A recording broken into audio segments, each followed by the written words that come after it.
aqui temos 2 pontos a destacar aí, né? Como eu disse. Primeiro, as tratativas lá do encontro G20 e o Trump com o presidente o ditador norte-coreano. Vamos tirar no paro ímpar os assuntos? Vocês já escolheram. Você vai falar sobre o que, Caio? A gente já combinou, né? Já tá tudo armado, né, professor?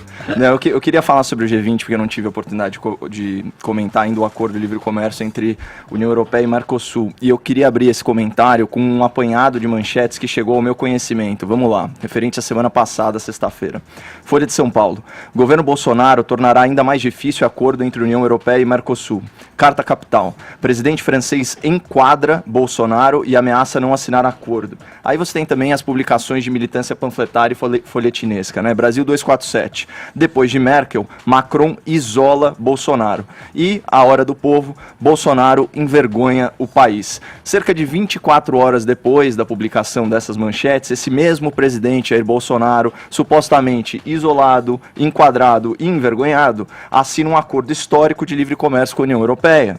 Né, um bloco capitaneado por esses líderes que supostamente pareciam repudiá-lo, segundo a nossa imprensa.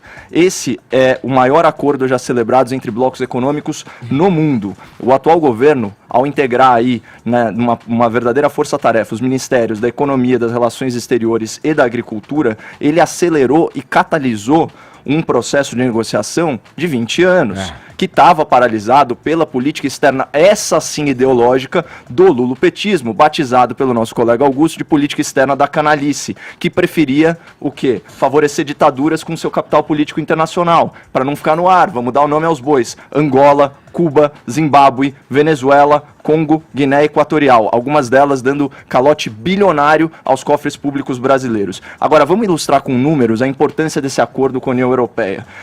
É um acordo que impacta 260 milhões de pessoas só aqui na América Latina. Ele abrange 90% da nossa diversidade econômica. Então, esse é uma amplitude quase total. E ele tem um impacto positivo projetado de até 125 bilhões de dólares. Isso é R$500 bilhão em uma década. É equivalente a metade da economia pretendida pela reforma da Previdência. E esse é o impacto direto, né? Porque você tem o indireto, você tem as oportunidades. Eu estava vendo a Bovespa, tá? Então você pega uma ação aí relacionada à atividade de escoamento para o agronegócio, tá? Vamos pegar aqui, Cosan Logística. Uma ação. O código da ação é RLOG3, para quem quiser acompanhar. Subiu 2% na sexta-feira, Edgar. E assim, eu não estou acompanhando o pregão agora, mas a última vez que eu vi, a bolsa já estava com alta de 1,3%. E assim, longe de mim ficar fazendo call de ação aqui no ar, mas a tendência é que o mercado receba muito bem esse tipo de notícia. E mais, para quem tem viés econômico protecionista, né, para o industrial, para o produtor rural que está preocupado, é importante lembrar que esse acordo ele prevê regras de transição de até 15 anos, para que o choque liberal ele não frite as economias locais no curto prazo. Mas eu queria só, para amarrar o meu comentário, voltar a falar da mídia. O que a gente espera de uma mídia supostamente especializada que não nos informou de acordo com a realidade dessas negociações? Dependendo do caso, você vai querer uma retificação, um meia-culpa ou até mesmo retratação. E aqui eu queria cumprimentar o jornalista Fábio Panunzo, porque ele sim fez certo. Olha o tweet dele inicial. Anota aí. Bolsonaro viajou ao Japão para protagonizar um dos maiores vexames da história da nossa diplomacia. Se o que está se desenhando no horizonte se confirmar, o Brasil sairá do G20 isolado e estigmatizado. Somos as Filipinas da América. Ninguém nos quer por perto. Diante dos fatos, ele se retrata e fala o seguinte: Bolsonaro se saiu muito melhor do que o esperado. Conseguiu quebrar o isolamento, as resistências ambientais de natureza humanitária e fechar o acordo com a União Europeia. Eu não esperava tanto, mas é preciso reconhecer que ele fez um golaço. A gente tem que parabenizar essa postura, porque é o seguinte, você não pode ficar se digladiando com os fatos, mas não. Agora o que o jornalismo militante está fazendo é se voltar contra o acordo em si e falar que esse acordo vai destruir o meio ambiente no Brasil e tal.